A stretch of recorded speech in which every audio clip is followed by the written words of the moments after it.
अब ये काफ़ी डाइवर्सिफाइड टॉपिक है, बहुत सारी चीज़ें हैं इसमें, और ये पार्ट पूरा मैनेजमेंट अकाउंटिंग से रिलेटेड है, कॉस्ट अकाउंटिंग का इसमें कुछ भी नहीं है, और काफ़ी बैकग्राउंड इसमें आपको यूज़ करना है फाइनेंशियल अकाउंटिंग का। अब फाइनेंशियल अकाउंटिंग क्योंकि आपने बहुत पहले पढ़ा था, 11th में पढ़ा था, 12th में पढ़ा था, और जो भी बेसिक कॉन्सेप्ट्स होते हैं वो प्योरली 11th में होते हैं, 12th में भी नहीं हो, प्योरली 11th में, और काफ़ी बच्चों ने तो 11th पढ़ा भी नहीं होता है ठीक से। तो इसलिए मैं काफ़ी चीज़ें आपको भी पहले बैकग्राउंड समझा दूंगा, जितना भी मुझे लगता है कंटेंट इसमें यूज में आएगा, जितना भी बेसिक आपको रिफ्रेश होना चाहिए माइंड में, ताकि मैं पढ़ूं और आपको याद आ जाए, उसी के लिए मैं आपको थोड़ा रिवीजन करवा लेता हूं। फाइनेंशियल अकाउंटिंग का जो बेसिक है वो आपको मैं थोड़ा सा बता देता हूं, ताकि आपको फायदा हो जाएगा। चलिए, तो बेसिक्स पे आते हैं कि फाइनेंशियल अकाउंटिंग हम डिस्कस कर रहे हैं कि ये जो फाइनेंशियल अकाउंटिंग होती है कि ये क्या होती है। तो अकाउंटिंग कोई भी हो, अकाउंटिंग क्यों करते हैं पहले आपको पता होना चाहिए कि अकाउंटिंग का एकदम बेसिक पर्पस है टू प्रोवाइड इंफॉर्मेशन, आपको इंफॉर्मेशन देना है। अब इंफॉर्मेशन कौन किसको दे रहा है, अब मैं कंपनी स्ट्रक्चर के लिए ज्यादा बताऊंगा, बाकी स्ट्रक्चर्स हम डिस्कस नहीं कर रहे हैं, क्योंकि आप कंपनी सेक्रेटरी का कोर्स कर रहे हो और आपको पूरा कंपनी के एंगल से हर चीज पढ़ना है, ठीक है। तो कंपनी में आपको पता है कि सबसे बड़ा फीचर कंपनी में होता है separation of ownership and management.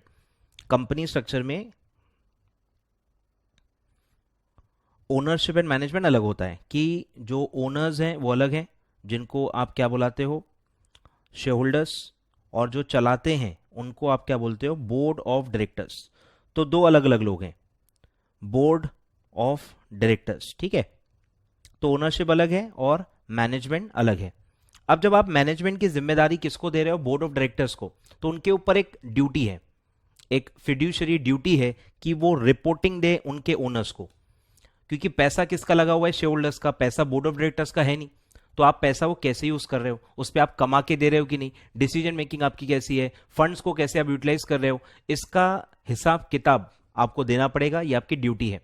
और इसीलिए अकाउंटिंग का इंपॉर्टेंस कंपनी स्ट्रक्चर में बहुत ज्यादा बढ़ जाता है, क्योंकि ये सेपरेशन होता है। बाकी सब में क्या होता है, जैसे पार्टनरशिप का एग्जाम्पल लेंगे, ओनर पार्टनर्स ही है, चलाता भी पार्टनर ही है, तो अपने आप को रिपोर्ट तो करेगा नहीं, उनको तो सब पता ही होता है, क्योंकि वो डे टू डे मैनेजमेंट में इन्वॉल्व होते हैं, तो उनको ऑलरेडी सब पता होता है, तो वहां रिपोर्टिंग का इतना इंपॉर्टेंस नहीं होता। पर यहां क्योंकि जिनका पैसा लगा है उनको कुछ पता ही नहीं है, वो डे टू डे मैनेजमेंट में टेक पार्ट करते ही नहीं है, shareholders day to day management में पार्ट नहीं लेते हैं, पूरा day to day management solely board of directors को दिया गया है, तो उनको डे टू डे क्या चलता है उनको कुछ पता ही नहीं रहता, उनको पैसे कहां यूटिलाइज किए जा रहे हैं पता नहीं रहता, कितना कमा रहे हैं, क्या कर रहे हैं, कुछ भी नहीं पता होता। तो उनको एक प्रॉपर रिपोर्ट दी जाए, यही है पूरा रिपोर्ट जो अपन पढ़ेंगे, फाइनेंशियल स्टेटमेंट्स। तो आपको अकाउंटिंग करके प्रॉपर इंफॉर्मेशन आपको देना है।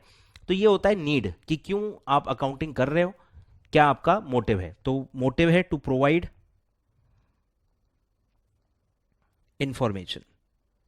अब यहां से तो वो स्टार्ट हुआ था कि चलो ओनर को हमको बताना है, पर सिर्फ ओनर्स को नहीं बताना है, जो जो हमारे बिजनेस से कनेक्टेड है, जिन जिन लोगों को हमसे फर्क पड़ता है, जो हमसे कनेक्टेड है, जो हमसे ट्रांजैक्शंस करते हैं और जो हम पे डिपेंडेंट है या हम उन पे डिपेंडेंट है, उन सबको भी हमको इंफॉर्मेशन देनी पड़ती है। और ओनर्स प्लस सारे जो कनेक्टेड पार्टीज हैं, इनको मिला के अगर मैं एक ग्रुप को एक नाम देना चाहूं तो उसको बोलते हैं अपन स्टेक होल्डर्स, उनको बोलते हैं अपन स्टेक होल्डर्स, जिनका स्टेक है, जिन जो उनको फर्क पड़ता है हमारे बिजनेस से। तो उनमें कौन कौन आता है, तो वो आता है पहला ओनर, फिर एक आता है लेंडर, जिन्होंने आपको लोन दिए हैं, यानी बैंक्स या फाइनेंशियल इंस्टीट्यूशंस, फिर है जिन्होंने आपको क्रेडिट दिया है, क्रेडिटर्स, गुड्स क्रेडिट पे जो देते हैं, फिर है एम्प्लॉइज जो आपके लिए काम करते हैं, फिर आता है गवर्नमेंट जो आपको परमिशन देता है और आपसे टैक्स कलेक्ट करता है, और फिर आता है आपके कस्टमर्स, बराबर। ये सारे लोग हैं आपसे, आपके कनेक्टेड पर्संस, तो ये सब भी आपसे जुड़े हुए हैं, इनको भी पता करना है कि आपका बिजनेस कैसा चल रहा है, क्या ग्रोथ है, कितना प्रॉफिट है, आपका फाइनेंशियल पोजीशन कैसा है, आप ग्रो कर रहे हो कि नहीं कर रहे हो, आपका फ्यूचर प्रोस्पेक्ट क्या है, ये सब इन लोगों को भी पता करना है। तो आपकी जिम्मेदारी इनके तरफ भी है। तो प्राइमरी रिस्पॉन्सिबिलिटी तो ओनर की तरफ है, पर ये भी लोग हैं जिन्होंने आप पे भरोसा किया है, जो आपसे डील करते हैं और उनका बिजनेस आपके बिजनेस पे डिपेंडेंट है या कनेक्टेड है, उनको फर्क पड़ता है, तो वो सब मिला के अपन होता है, उनको बोलते हैं स्टेक होल्डर्स। तो ये बहुत अभी डिटेल में आएगा, डिस्कशन आएगा कि किनके किनके लिए अपन फाइनेंशियल्स बनाते हैं। तो ये सारे लोग हैं जिनके लिए हम फाइनेंशियल्स बनाते हैं, ठीक है। तो इनको मैं एक नाम में बोलता हूं बार बार, स्टेक होल्डर्स। ठीक है, तो ये हो गया। अब पहला मैं बेसिक स्टार्ट कर रहा हूं कि एक कंसेप्ट आएगा जिसको अपन बोलेंगे पीरियोडिसिटी। ये अकाउंटिंग कंसेप्ट है पीरियोडिसिटी, जो सिंपल बोलता है कि एक फ्रीक्वेंसी होनी चाहिए। ये पूरा जो कंसेप्ट है फ्रीक्वेंसी के बारे में बात करता है कि आपको फाइनेंशियल्स या हिसाब किताब या जो फाइनल अकाउंट है ये कब बनाने चाहिए। कि बिजनेस तो गोइंग कंसर्न होता है, फंडामेंटल अकाउंटिंग अजम्पशन आपने पढ़ा होगा, गोइंग कंसर्न कंसेप्ट, कि बिजनेस का कोई फिक्स लाइफ नहीं होता, इनफाइनाइट लाइफ है और परपेचुअल उनका एग्जिस्टेंस रहेगा, ऐसा सोच के हम अकाउंटिंग करते हैं। अब क्योंकि इनफाइनाइट लाइफ है तो आप हिसाब किताब कब करोगे, तो एक फ्रीक्वेंट इंटरवल होना चाहिए, एक टाइम इंटरवल होना चाहिए जिसके बाद आप रुको और आप पूरा हिसाब किताब देखो। तो ये जो रुकने के लिए बोलता है, एक फ्रीक्वेंसी तय करने के लिए बोलता है, ये कंसेप्ट है पीरियोडिसिटी। अब ये पीरियोडिसिटी क्यों तय करनी है, क्योंकि हमारी लाइफ इनफाइनाइट है। अगर हमारी लाइफ ही इनफाइनाइट नहीं होती, एक फिक्स लाइफ होती, तो पीरियोडिसिटी का कोई काम नहीं होता। क्योंकि हमारी लाइफ इनफाइनाइट है और हमारा बिजनेस मीनिंगफुल होना चाहिए, प्रॉफिटेबल होना चाहिए, इसलिए पीरियोडिक इंटरवल हमको चूज करना चाहिए जिसमें हमको हिसाब किताब या अकाउंटिंग करना चाहिए। ठीक है, तो एक टाइम इंटरवल होना चाहिए, पर इसमें यह नहीं लिखा है कि वो इंटरवल कितना होना चाहिए, कितने समय के बाद आपको रुक के ये सब बताना चाहिए, बनाना चाहिए, ये वो नहीं बोलता है। तो ये ट्रेडिशन बना है, ये कस्टम बना है कि सारे लोग अपने आप 1 ईयर में रुक के फाइनेंशियल्स बनाते हैं। तो 1 ईयर का जो कंसेप्ट है फाइनेंशियल्स बनाने का, every year, every financial year, ये सब अपने आप हुआ है, ये कहीं लिखा नहीं है। ये ट्रेडिशन रहा है, ये कस्टम रहा है, लोग उसको फॉलो करते हैं, उसको कन्वेंशन भी बोलते हैं। अकाउंटिंग कन्वेंशन है कि सब लोग 1 ईयर में ही फाइनेंशियल्स बनाते हैं और इसीलिए 1 ईयर का कंसेप्ट चालू हुआ है। ठीक है, तो at the end of the year, at the end of financial year, ये बार बार वर्ड्स आएंगे। तो end of the financial year कौन बोलता है, पीरियोडिसिटी कंसेप्ट। ठीक है, पीरियोडिसिटी ये बार बार मैं बताऊंगा आपको। तो टाइम इंटरवल या फ्रीक्वेंसी ऑफ रिपोर्टिंग या अकाउंटिंग। फिर एक कंसेप्ट आपको मिलेगा जो मैंने अभी बताया, गोइंग कंसर्न। ये अकाउंटिंग अजम्पशन है अपना कि life of business is infinite या इनडेफिनेट, यानी आप काउंट नहीं कर सकते, इनफाइनाइट है। ठीक है, और हमको बिजनेस बंद करने का कोई इरादा नहीं है। हम जिंदगी भर या लाइफ टाइम, जितना भी लंबा समय है, इनफाइनाइट टाइम हम बिजनेस करने के लिए हमारा मतलब माइंडसेट है और हमारे मन में कोई ऐसा पॉइंट नहीं है कि हमको बिजनेस बंद करना है। ठीक है, तो ये होता है गोइंग कंसर्न कंसेप्ट। फिर एक कंसेप्ट आता है मनी मेजरमेंट। मनी मेजरमेंट कि अकाउंटिंग में हम वही ट्रांजैक्शंस रिकॉर्ड करते हैं जिसको आप मॉनेटरी सेंस में कैलकुलेट कर सकते हो, जो मॉनेटरी कैरेक्टर रखता है, जो फाइनेंशियली मेजर किया जा सकता है, वही ट्रांजैक्शंस को आप रिकॉर्ड कर सकते हो। उसका उल्टा मतलब क्या निकलता है कि जो भी चीजें, जो भी ट्रांजैक्शंस मॉनेटरी सेंस में आप गिन ही नहीं सकते, जिनको आप मेजर ही नहीं कर सकते, वो आप रिकॉर्ड भी नहीं कर पाओगे। समझ में आ रहा है? तो ये यार्डस्टिक है, ये कट ऑफ है कि मेजरमेंट हो सकता है तो ये आप रिकॉर्ड कर सकते हो, अगर कोई चीज को आप मेजर नहीं कर सकते आप उसको रिकॉर्ड नहीं कर सकते। तो इसमें एग्जाम्पल्स आते हैं बहुत सारे। सबसे फेमस एग्जाम्पल है ह्यूमन रिसोर्स, यानी एम्प्लॉइज। एम्प्लॉइज एसेट्स होते हैं, एम्प्लॉय के भरोसे बिजनेस चलता है, एम्प्लॉय गया तो बिजनेस बंद भी हो सकता है। ऐसे ऐसे एम्प्लॉइज भी होते हैं जिन पे अपन बिजनेस अपना डिपेंडेंट होता है। कुछ टाइप के एम्प्लॉइज बिजनेस के लिए एसेट होते हैं, पर हम उनको एसेट बुक्स में रिकॉर्ड नहीं कर सकते क्योंकि आप एम्प्लॉय को मेजर नहीं कर सकते। एम्प्लॉय, आपने एम्प्लॉय को खरीदा नहीं है, आपने उसको हायर किया है, तो आपने कुछ पैसा नहीं चुकाया, उसको खरीदा नहीं है, तो आप गिनोगे कैसे कि वो आपके लिए कितना वर्थ रखता है। आप उसको फाइनेंशियली मेजर नहीं कर सकते कि वो एम्प्लॉय आपके बिजनेस के लिए क्या अहमियत रखता है फाइनेंशियली। इसीलिए आप उसको बुक्स में एसेट रिकॉर्ड नहीं करते हो, आप उसको एज अ एक्सपेंस रिकॉर्ड करते हो। समझ में आ रहा है? तो इसमें आता है एम्प्लॉइज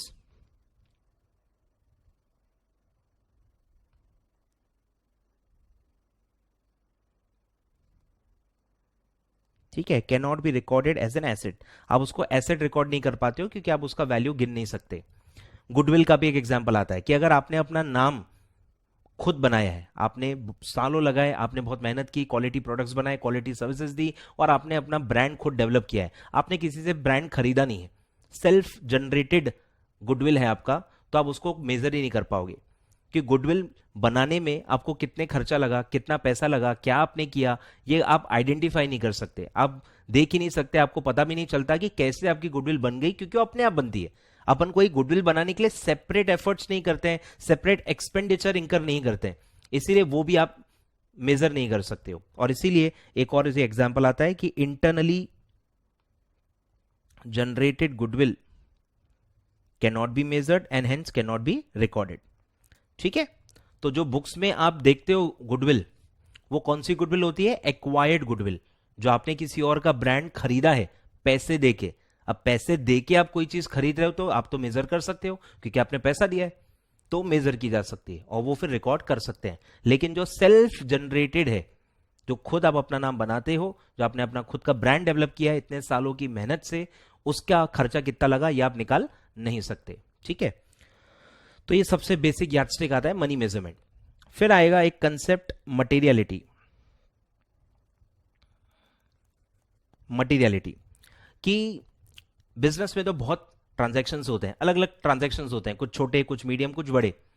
तो कुछ कुछ बहुत छोटे ट्रांजैक्शंस भी होते हैं जिनका जो अमाउंट इन्वॉल्व होता है वो बहुत ही कम होता है, जिनसे कुछ खास फर्क नहीं पड़ता बिजनेस को, कि थोड़ा बहुत इधर उधर भी हो गया, थोड़ा बहुत हमने इसमें एग्जाम्पल आता है, जैसे आप पीएनएल अगर आप पढ़ते हो, 11th-12th में आप पढ़े हो, तो आपने देखा होगा इनकम में एक आइटम आता है अदर इनकम, एक्सपेंसेस में एक आइटम आता है अदर एक्सपेंसेस, मिसलेनियस एक्सपेंसेस। तो ये अदर्स का मतलब ही क्या है? ये अदर्स वर्ड क्यों आता है?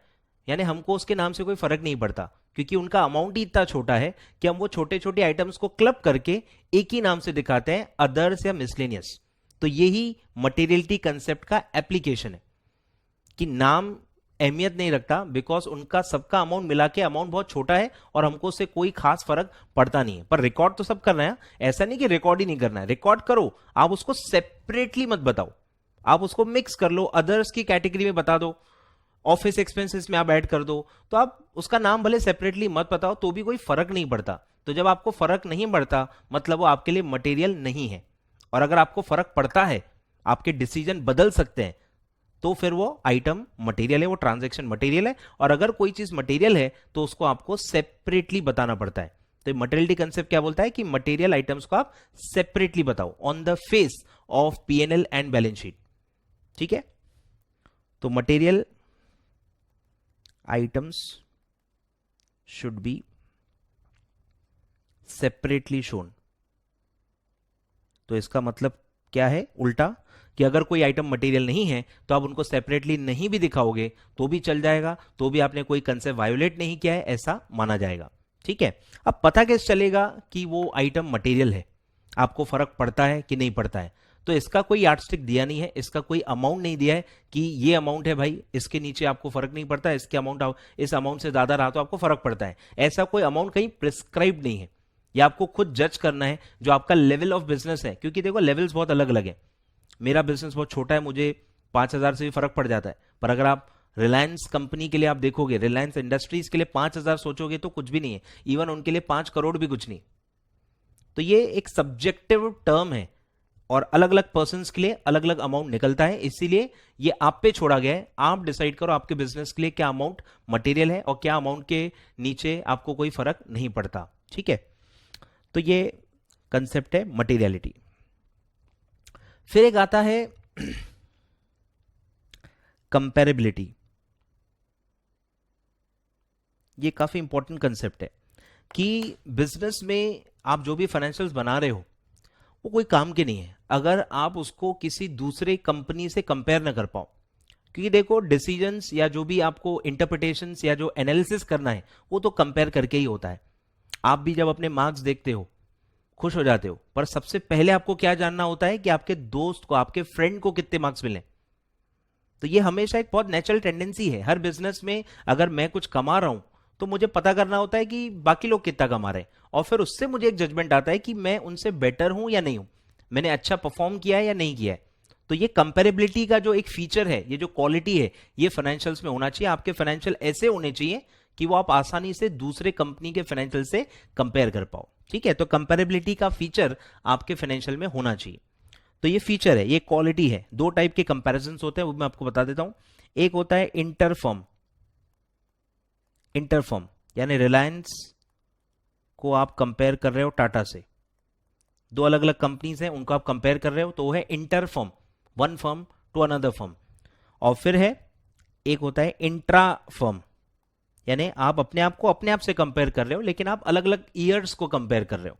तो अगर मैं रिलायंस का जो 2017 का फाइनेंशियल है वो कंपेयर कर रहा हूं रिलायंस के ही 2018 के फाइनेंशियल से, तो मैं कौन सा टाइप का कंपैरिजन कर रहा हूं? Intra firm comparison. अपन अपने आप को ही अपने आप से ही कंपेयर कर रहे हैं लेकिन अपने पास्ट परफॉर्मेंस से, पास्ट परफॉर्मेंस से अपने आप को जब आप कंपेयर करते हो तो उसको बोलते हैं इंट्रा फर्म कंपैरिजन। तो दो टाइप के कंपैरिजन होते हैं, inter firm and intra firm.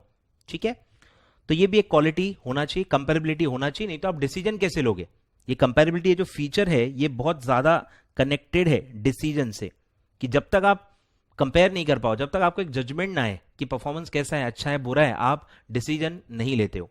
और ये हर जगह एप्लीकेबल है। आप खुद सोचो कि आप जब भी कुछ खरीदने जाते हो आप कैसे खरीदते हो? आप कंपेयर करते हो, आप अलग अलग शॉप्स घूम के आते हो। कोचिंग के लिए भी जैसे आपने पेन ड्राइव मेरे बाई किए तो जाहिर सी बात है आपने कंपेयर किया होगा, एटलीस्ट दो फैकल्टीज को कंपेयर किया होगा और फिर जो आपको बेस्ट लगता है आप वो बाय कर लेते हो।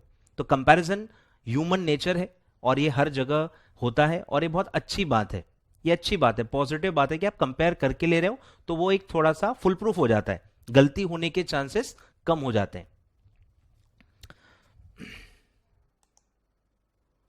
फिर होता है कि बिजनेस में आप क्या रिकॉर्ड करते हो, मतलब रिकॉर्डिंग, रिकॉर्डिंग की वर्ड बहुत बार आता है। अकाउंटिंग में क्या करते हैं? रिकॉर्डिंग। तो क्या रिकॉर्ड करते हैं वो भी आपको मैं बता देता हूं कि क्या चीज रिकॉर्ड होती है। तो रिकॉर्ड दो चीज होती है, एक होता है ट्रांजैक्शन और एक और चीज रिकॉर्ड होती है वो होता है इवेंट। तो दो चीजें आप रिकॉर्ड करते हो अकाउंट्स में, एक है ट्रांजैक्शन। ट्रांजैक्शन कोई भी एक्टिविटी है जो हम खुद होके करते हैं और उसका मोटिव होता है, बिजनेस पर्पस होता है। मतलब ट्रांजैक्शन ऐसी चीज है जो हम खुद करते हैं, अपने आप कुछ नहीं होता। जैसे मैं परचेज कर रहा हूं, ट्रांजैक्शन है। मैं सेल कर रहा हूं, मैं कुछ एक्सपेंस पे कर रहा हूं, कुछ भी पेमेंट, रिसिप्ट, एक्सपेंस, इनकम, ये सारे ट्रांजैक्शंस हैं जो आपने खुद होके किए हैं, अपने मर्जी से किए। बेनिफिट लिया है, बेनिफिट दिया है, पैसे लिए हैं, पैसे दिए हैं, वॉट ये सब ट्रांजैक्शंस होते हैं क्योंकि इसमें आपने खुद होके कुछ ना कुछ एक्टिविटी की है। पर कुछ चीजें ऐसी होती हैं जो अपने आप होती हैं पर वो भी रिकॉर्ड करनी पड़ती है। जैसे लॉस बाय फायर, अब आग आपने तो नहीं लगाई, खुद भी लगती है काफी बार, हो सकता है किसी और ने भी ना लगाई हो, शॉर्ट सर्किट हुआ हो।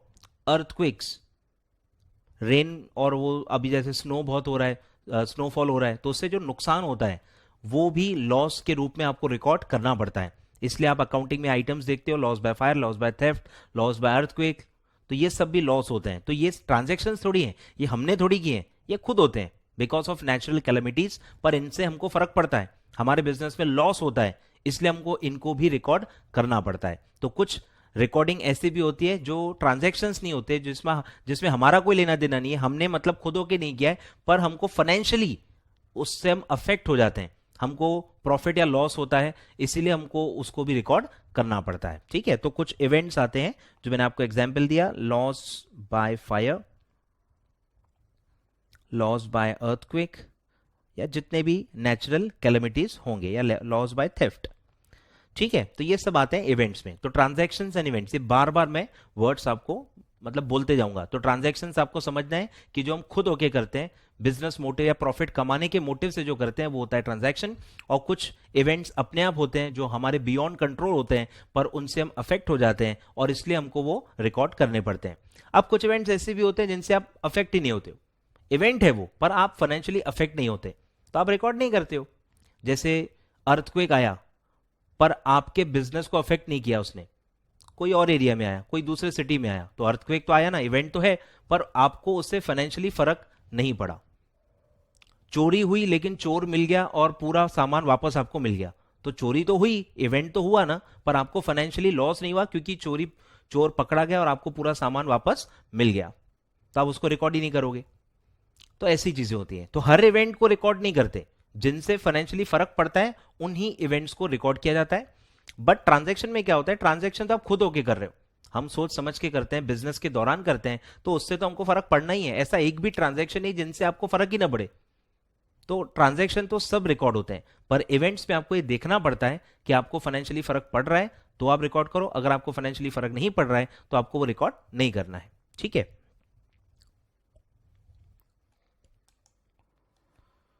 चलिए अब आगे बढ़ते हैं। फिर नेक्स्ट पॉइंट आता है कि कंसेप्ट तो देखो बहुत सारे हैं, 12-13 कंसेप्ट है। अब मैं सब तो नहीं पढ़ाऊंगा, आप बोर हो जाओगे, तो जब जब कुछ और भी अगर आया तो मैं आपको तब एक्सप्लेन कर दूंगा। ये सब चीजें तो पक्का आने वाली है, तो मैं आपको बता ही रहा हूँ। 2-3 और भी अगर आ गए तो मैं आपको बता दूंगा। तो अभी अपन स्टार्ट करते हैं। मैं फटाफट आपको अकाउंटिंग का प्रोसेस बता देता हूँ कि अकाउंटिंग प्रोसेस क्या होता है, कैसे अपन फाइनल अकाउंट्स या फाइनेंशियल स्टेटमेंट्स तक पहुंचते हैं। तो सबसे पहले आप रखते हो book keeping. Book keeping basically होता है डॉक्यूमेंट्स, डॉक्यूमेंटेशन, कि जब आप ट्रांजैक्शन करते हो कोई ना कोई डॉक्यूमेंट बनता है। परचेस करते हो तो परचेस बिल बनता है, सेल करते हो तो सेल बिल बनता है, बराबर। बिल्स और डॉक्यूमेंट्स बनते हैं, बराबर। कॉन्ट्रैक्ट एक आपने पढ़ा होगा कि कुछ ना कुछ कॉन्ट्रैक्ट एग्रीमेंट होता है और वो आपके पास हमेशा अवेलेबल होता है और वो एविडेंस होता है कि आपके बीच में कोई ट्रांजैक्शन हुआ है। तो आपको संभाल के रखना है, सिस्टमैटिकली रखना है, और उसको हम बोलते हैं बुक कीपिंग। फिर बुक कीपिंग से हम करते हैं रिकॉर्डिंग, बराबर। ये स्टेप है रिकॉर्डिंग, और रिकॉर्ड होता है जर्नल में, बराबर। जर्नल बुक, जर्नल में आप रिकॉर्डिंग करते हो, जर्नल एंट्री आप रिकॉर्ड करते हो। ठीक है, फिर रिकॉर्डिंग से आप करते हो क्लासीफाइंग या क्लासिफिकेशन, और वो क्लासिफिकेशन होता है लेजर अकाउंट्स में, बराबर। एक एक अकाउंट अपन बनाते हैं, उसको बोलते हैं लेजर अकाउंट। उसमें अपन एनालिसिस करते हैं, उसमें अपन क्लासीफाई करते हैं, एक टाइप के ट्रांजैक्शन को एक जगह रिकॉर्ड करते हैं और फिर हम उसमें से कुछ इंफॉर्मेशन निकालने की कोशिश करते हैं। और फिर जो लेजर के बैलेंसेस निकलते हैं उनको हम क्या करते हैं, अब थर्ड स्टेप आता है समराइजिंग, कि हम समराइज करते हैं। समराइजिंग में पहला स्टेप आता है ट्रायल बैलेंस, कि आप एक ट्रायल बैलेंस बनाते हो, आप ट्रायल करते हो बैलेंसेस को मैच करने के लिए। दो टाइप के बैलेंसेस होते हैं, debit balance and credit balance. आप उनको मैच करने की कोशिश करते हो, और अगर वो टैली हो रहे हैं तो आपका एक्यूरेसी अच्छा है, आपने कोई गलती नहीं की है, आपने कोई एरर नहीं किया है, ऐसा जजमेंट आता है आपका। वो 100% फुल प्रूफ नहीं होता, बट आपको एक अश्योरेंस आता है कि आपसे कोई बड़ी गलती नहीं हुई है, क्योंकि आपका ट्रायल बैलेंस टैली हो रहा है। और फिर आप फाइनेंशियल स्टेटमेंट्स बनाने का मतलब प्रोसीजर स्टार्ट कर सकते हो। और फिर उसमें बनता है पहला आइटम ट्रेडिंग अकाउंट, फिर बनता है पीएनएल, और फिर बनता है बैलेंस शीट। ठीक है, तो ये तीन चीजें अपन बनाते हैं, trading, PNL and balance sheet. अब आप जो अकाउंट्स अपना कंपनी अकाउंट्स जो पढ़ोगे तो एक ही बनता है पीएनएल, मतलब ट्रेडिंग अकाउंट उसमें ऑलरेडी मर्ज्ड होता है। कंपनी स्ट्रक्चर में ट्रेडिंग अकाउंट नहीं बनता, वो पीएनएल में मर्ज्ड होता है। ठीक है, तो अपन कंपनी स्ट्रक्चर में दो चीजें बनाते हैं, पीएनएल और बैलेंस शीट। तो पीएनएल क्यों बनता है, पीएनएल क्या है, प्रॉफिट एंड लॉस, यानी पूरे एक साल में, एक पीरियड में आपने कितना कमाया या आपका लॉस हुआ, जो भी है प्रॉफिट और लॉस, आपका जो फाइनेंशियल परफॉर्मेंस रहा, वो आपका मतलब पीएनएल अकाउंट से दिखता है कि आपने कितना कमाया, आपका परफॉर्मेंस कैसा है, अच्छा है बुरा है, ये आपको इससे पता चलता है। और फिर बैलेंस शीट बनती है, जिसको अपन बोलते हैं पोजीशन स्टेटमेंट, फाइनेंशियल पोजीशन, कि आपके पैसे कहां कहां लगे हैं, आपके पैसे कहां कहां से आए हैं। तो जो बैलेंस शीट बनती है वो कोई एक साल की नहीं होती, वो एज ऑन अ डेट होती है, वो अक्यूमुलेटेड होती है, स्टार्टिंग से लेके अभी तक पूरा जो भी अक्यूमुलेटेड इफेक्ट है वो बैलेंस शीट में दिखता है। तो उसको अपन बोलेंगे कि अपन एज ऑन अ डेट बनाते हैं। एज ऑन अ डेट मतलब किसी एक पर्टिकुलर ईयर का नहीं होता है, वो स्टार्ट से लेके ईयर एंड तक पूरा अक्यूमुलेटेड इफेक्ट्स होता है। बैलेंस शीट में दो पार्ट्स होते हैं, एसेट्स एंड लाइबिलिटीज। एसेट्स मतलब हमने पैसा कहां कहां लगाया हुआ है, और लाइबिलिटीज मतलब हमने कहां कहां से पैसा लाया है।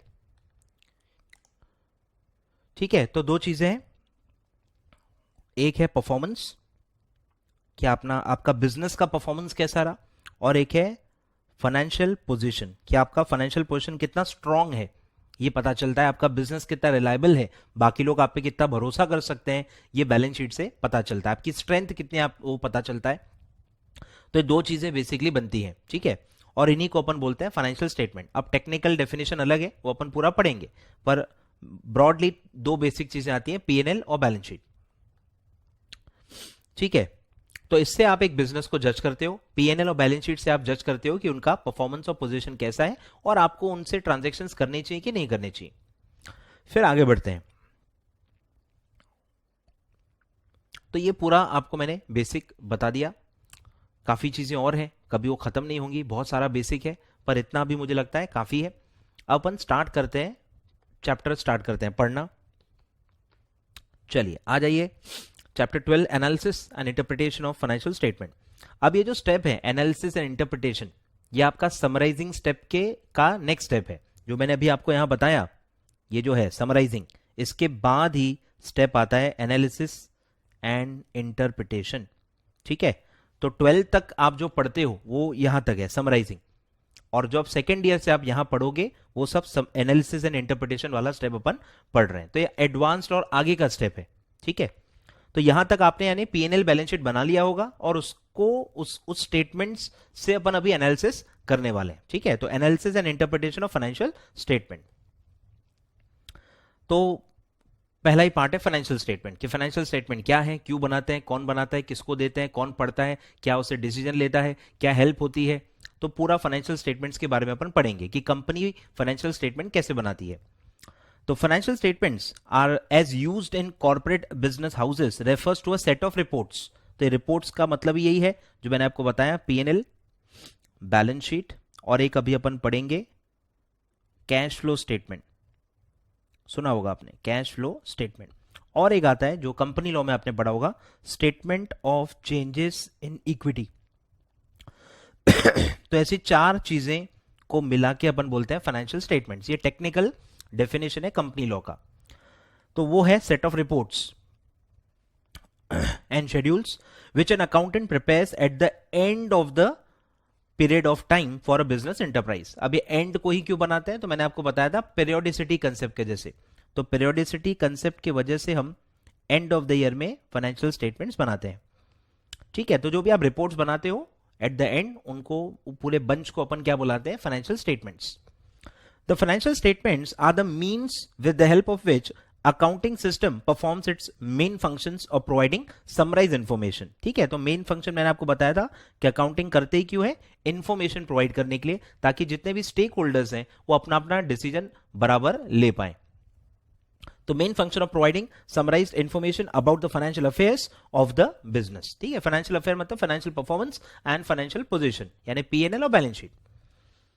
These statements comprises दिया है balance sheet, that is or position statement, financial position, और statement of P&L, that is income statement और financial performance। ऐसे अलग अलग नाम से वो symbolize किया जाता है।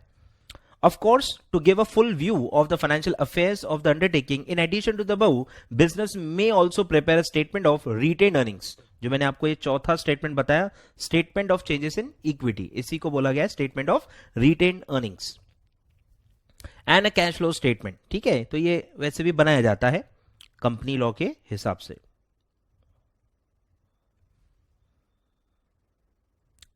तो चार पार्ट्स होते हैं, PNL, balance sheet, cash flow statement and statement of changes in equity.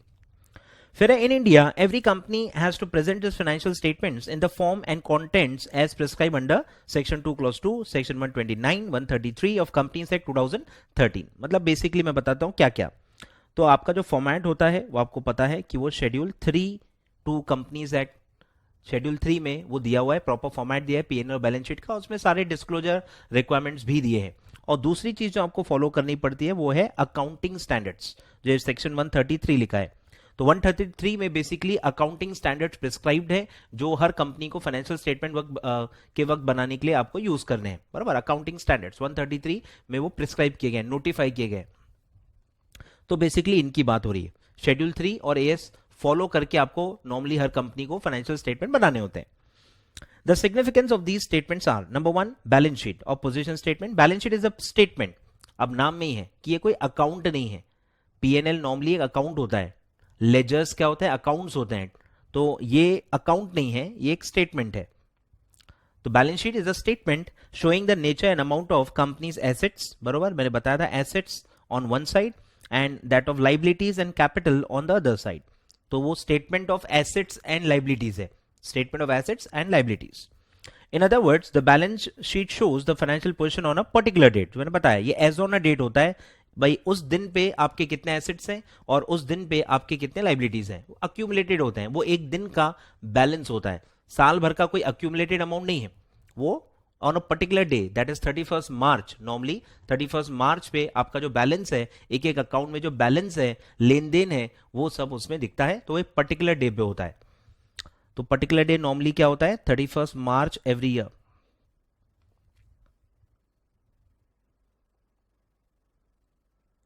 31st March every year, usually at the end of 1 year period. Balance sheet shows how the money has been made available to the business, कि पैसा कहां से आया, और जहां से पैसा आता है उसको अपन बोलते हैं लाइबिलिटीज, बराबर, जहां से आपने पैसा लिया है और अब आपको वापस करना है तो वो लाइबिलिटी साइड में दिखता है।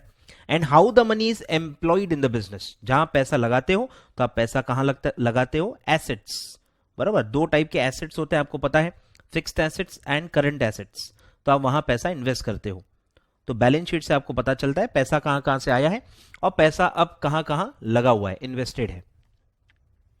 तो ये पर्पस है बैलेंस शीट का। फिर है statement of profit and loss और income statement. Earning profit is a principal objective of all the business, ठीक है। बिना प्रॉफिट कोई भी बिजनेस सर्वाइव नहीं कर सकता। हर बिजनेस का बेसिक मोटिव होता है कमाई, सोशल सर्विस नहीं है भाई, नॉट फॉर प्रॉफिट वाला इसमें कोई ऑब्जेक्टिव नहीं होता है, चैरिटेबल कोई ऐसा पर्पस नहीं है। बिजनेस है मतलब उसका पर्पस एक ही होता है, that is maximisation of profit. Maximisation of profit ये एक सोल मोटिव होता है बिजनेस का। प्रॉफिट से ही हर बिजनेस को आप जज करते हो, उसका फाइनेंशियल स्ट्रेंथ देखते हो, उसका परफॉर्मेंस देखते हो, और आप उसे जोड़ोगे कि नहीं जोड़ोगे वो आप एक ही प्राइम उसका एक आइटम है जिससे आप ये जज करते हो, वो है प्रॉफिट, ठीक है। तो वो बहुत फंडामेंटल चीज है हर बिजनेस के लिए। Principal objective of all business enterprise and statement of P&L or income statement is a document which indicates the extent of success achieved, बराबर। सक्सेस और फेलियर आपका आपके P&L से ही जज होता है। By a business in meeting this objective, profits are of prime importance to board of directors in evaluating the management of the company, to shareholders or potential shareholders in making investment decisions, कि लोग आपके company में पैसा लगाएंगे या नहीं लगाएंगे, या लगे हुए हैं तो निकालेंगे कि नहीं, वापस तो नहीं निकाल लेंगे, ये आपके प्रॉफिट पे जज करता है। और डे टू डे जो मैनेजमेंट है वो किसको दिया गया है, बोर्ड ऑफ डायरेक्टर्स। तो बोर्ड ऑफ डायरेक्टर्स कैसे काम कर रहे हैं, कैसे ढंग से काम कर रहे हैं कि नहीं कर रहे हैं, या वो कितना आपको प्रॉफिट कमा के दे रहे हैं, उससे आप उसका एवेल्यूएशन करते हो। तो अगर प्रॉफिट खराब आया है मतलब बोर्ड ऑफ डायरेक्टर्स ढंग से काम नहीं कर रहे हैं, अगर प्रॉफिट बहुत अच्छा है मतलब बोर्ड ऑफ डायरेक्टर्स बहुत अच्छे से काम कर रहे हैं, और वो टीम आपको बिल्कुल मतलब आखिरी तक बनाए रखनी चाहिए। तो बोर्ड ऑफ डायरेक्टर्स का बेसिकली वो परफॉर्मेंस माना जाता है, कंपनी का परफॉर्मेंस माना जाता है, जो आप शेयर होल्डर्स या पोटेंशियल शेयर होल्डर्स को दिखाते हो for making the investment decision. Share holders कौन से टाइप के डिसीजन लेंगे, इन्वेस्टमेंट डिसीजन, कि वो कंपनी के शेयर्स बाय करे कि नहीं, और अगर बाय ऑलरेडी किए हुए हैं तो वो होल्ड करें और बाय करें, या जो ऑलरेडी परचेस्ड है वो सेल आउट कर दें। ये होते हैं इन्वेस्टमेंट डिसीजन जो हर शेयर होल्डर को लेना होता है। And to the banks and other creditors in judging the loan repayment capacities and abilities of the company। तो जिन लोगों ने आपको उधारी दी है, क्रेडिट दिया है, उधारी पे माल दिया है, तो वो आपसे पैसा कैसे वसूल करेंगे ये उनको सोचना होता है, और अगर उन्होंने आपको लोन दिया है तो वो कैसे रिकवर करेंगे वो भी आपके फाइनेंशियल परफॉर्मेंस से वो लोग जज करते हैं। It is because of this that the profit and loss और income statement is recorded as the primary statement. सबसे यानी पहले नजर हर इंसान की कहां जाती है, P&L अकाउंट पे, and commands a careful scrutiny by all the interested party। और all the interested parties को मैंने क्या बोला था, स्टेक होल्डर्स, जो हमसे कनेक्टेड है और जिनको हमारे बिजनेस से फर्क पड़ता है। It is prepared for a particular period, बरोबर। P&L एक पूरे पीरियड का होता है, वो एज ऑन अ डेट नहीं होता है, तो वो नॉर्मली 1 फाइनेंशियल ईयर का होता है, एक साल का पूरा। which is mentioned along with the title of these statements which includes the name of the business of the firm also। तो जब भी आप P&L बनाते हो आप हेडिंग देते हो P&L अकाउंट ऑफ, वो पूरे एंटिटी का नाम, और नीचे दिया रहता है फॉर द पीरियड एंडिंग, तो आप पूरा उसमें डिस्क्रिप्शन लिखते हो। तो हेडिंग में ही पता चल जाता है स्टेटमेंट काय का है, किसका है और कौन से पीरियड का है, तो हेडिंग से ही सब रिफ्लेक्ट हो जाता है। फिर है कैश फ्लो स्टेटमेंट। अब ये काफी लोगों को नहीं पता होगा क्योंकि अब सेकेंड ईयर से स्टार्ट होता है, और ये पूरा हमारा इस चैप्टर का एक पूरा पार्ट है, पूरा डिटेल में हम पढ़ने वाले हैं। सिर्फ इंट्रोडक्शन दिया है कि ये क्या होता है, क्यों बनाते हैं, क्या इसका फायदा है, यूटिलिटी क्या है। दिस इज अ स्टेटमेंट, ये भी एक स्टेटमेंट है, कोई अकाउंट नहीं है, एक प्रॉपर स्टेटमेंट है विच समराइजेस फॉर द पीरियड, ये भी पूरे एक साल का बनता है, फॉर द ईयर पूरे एक साल का होता है। The cash available to finance the activity of the organisation, कि कैश कहां कहां से आई, कितनी आई, फिर आपने वो कैश कहां कहां लगाई, बराबर। फंड्स कहां से आए और फंड्स आपने कहां लगाए ड्यूरिंग द पीरियड, एक साल के अंदर। सर आपने बैलेंस शीट में भी तो ये बोला कि कहां से पैसे आए कहां गए, और लेकिन बैलेंस शीट किसी एक साल की नहीं होती ना, बैलेंस शीट पूरी होती है, स्टार्टिंग ऑफ द बिजनेस से लेके ईयर एंड तक अक्यूमुलेटेड होता है वो। अभी तक पैसा कहां कहां से आया है और अभी तक पैसा कहां का लगा हुआ है, वो अक्यूमुलेटेड है। पर आपको सिर्फ ये पता करना है कि इस साल क्या हुआ, इस साल कहां से पैसे आए, इस साल पैसे कहां गए। तो आपको क्या देखना है, कैश फ्लो स्टेटमेंट। समझ में आ रहा है? तो ये था। फिर है तो कैश अवेलेबल, और फिर है the uses to which such cash has been put, कि आपने वो कैश कहां लगाया, कहां से आया, कितना आया, और आपने वो कहां लगाया। और ये पूरा जो एनालिसिस है वो सिर्फ करंट ईयर का है, करंट ईयर का कैश और करंट ईयर में आपने कहां लगाया। Statement of cash flow reports cash receipts, cash कहां कहां से आई, और पेमेंट्स, कैश कहां कहां आपने इन्वेस्ट की या पे की। Classified according to the organisation's major activities, मतलब कैश फ्लो का एक फॉर्मेट ही होता है कि आपको पूरे कैश फ्लोस को 3 पार्ट्स में डिवाइड करना है सोर्सेस के हिसाब से। पहला है ऑपरेटिंग, ऑपरेटिंग का मतलब होता है जो आपका डे टू डे काम है, डेली बिजनेस है, ऑर्डिनरी एक्टिविटी है। जैसे अगर मैं कोचिंग वाला हूं तो मेरी मेरी ऑपरेटिंग एक्टिविटी क्या है, कोचिंग। तो जो फीस आती है स्टूडेंट से वो मेरे लिए क्या है, ऑपरेटिंग रिसीट है। और जो भी मैं डे टू डे कोचिंग का एक्सपेंसेस करता हूं वो मेरे लिए ऑपरेटिंग एक्सपेंस है, यानी पेमेंट्स है। ठीक है, तो ऑपरेटिंग मतलब आपका डे टू डे काम, जो आपका ऑर्डिनरी काम है, डे टू डे बिजनेस है, वो एक्टिविटी के सारे कैश रिसिप्ट्स और सारे कैश पेमेंट्स जो हेडिंग में आएंगे वो है ऑपरेटिंग कैश फ्लोस। फिर है इन्वेस्टिंग। अब बिजनेस पैसे कहां इन्वेस्ट करता है, एसेट्स में। तो इसमें पूरे एसेट से रिलेटेड कैश फ्लो आज इसमें आते हैं कि आप पैसे इन्वेस्ट करते हो एसेट्स में। तो जब आप खरीद रहे हो तो आप पैसे इन्वेस्ट कर रहे हो, मतलब आउटफ्लो हो रहा है। और अगर आपने कोई पुराना एसेट बेचा है, कोई भी एसेट आप बेचते हो, क्यों बेचते हो, रिप्लेस करने के लिए। पुराना हो गया आप बेचो, नया खरीदो, तो बेचते भी तो है ना। तो एसेट बेच के पैसा आता भी है, तो एसेट में पैसा जाता भी है, पैसा आता भी है। परचेस करोगे तो जाएगा पैसा, सेल करोगे तो पैसा आएगा। तो वो सारे एसेट से रिलेटेड जो इनफ्लो एंड आउटफ्लो है वो आप कौन से हेड में दिखाओगे, इन्वेस्टिंग एक्टिविटीज। और फिर थर्ड है फाइनेंसिंग, यानी कि लाइबिलिटीज। आप फाइनेंसिंग बिजनेस की कहां से कर रहे हो, लाइबिलिटीज यानी लोन्स वगैरह। तो लोन्स और लाइबिलिटीज से रिलेटेड जो भी ट्रांजेक्शन है कैश वाले, वो आप कहां दिखाते हो, फाइनेंसिंग। तो बेसिकली 3 पार्ट्स में आपको डिवाइड करना है, ऑपरेटिंग यानी आपका डे टू डे बिजनेस, फिर है एसेट्स और फिर है लाइबिलिटीज। 3 पार्ट्स में आपको सारे कैश फ्लो प्रेजेंट करने। This statement reports the net, net का मतलब है इनफ्लो माइनस आउटफ्लो, कि पैसा आता भी है पैसा जाता भी है। तो इनफ्लो माइनस आउटफ्लो, कि नेट पैसा आया कि नेट पैसा गया। जैसे अगर मेरा ओपनिंग कैश बैलेंस था 50,000, ओपनिंग कैश बैलेंस था 50,000, क्लोजिंग कैश बैलेंस है 1 लाख, तो साल भर में क्या हुआ, मेरा बैलेंस 50 से बढ़ के 1 लाख हो गया, मतलब और 50,000 का कैश इस साल आया नेट। तो 50 ऑलरेडी था, 50 इस साल आया, 50 प्लस 50 मेरा बैलेंस हो गया 1 लाख। तो नेट इस साल में मेरा 50,000 का कैश इनफ्लो आया है। तो आपको ये स्टेटमेंट से पता चलेगा कि नेट कैश इनफ्लो है या नेट कैश आउटफ्लो है। तो नेट जब कैश इनफ्लो होता है तो अपना बैलेंस बढ़ जाता है कैश का, और अगर नेट आउटफ्लो होता है तो अपना कैश बैलेंस डिक्रीज हो जाता है। ओपनिंग क्लोजिंग बैलेंस का डिफरेंस क्या होता है, डिक्रीज हो जाता है। तो ये आपको कैश फ्लो स्टेटमेंट से पता चलता है। तो वो दिया है नेट कैश इनफ्लो और outflow from each activity and for the overall business. तीनों एक्टिविटी के लिए पहले अलग अलग निकलता है और फिर उसको आप ऐड कर देते हो, तो ओवरऑल बिजनेस का नेट कैश इनफ्लो या आउटफ्लो आपको पता चलता है। तो ये इंफॉर्मेशन आपको मिलती है कैश फ्लो स्टेटमेंट से, और इस तरह से आप फिर एनालिसिस करते हो। ठीक है, तो पहला टॉपिक था आपका फाइनेंशियल स्टेटमेंट्स। तो उसमें क्या क्या आता है, तो बेसिक 3 ही चीजें आती है, PNL, balance sheet and cash flow statement. PNL, balance sheet and cash flow statement.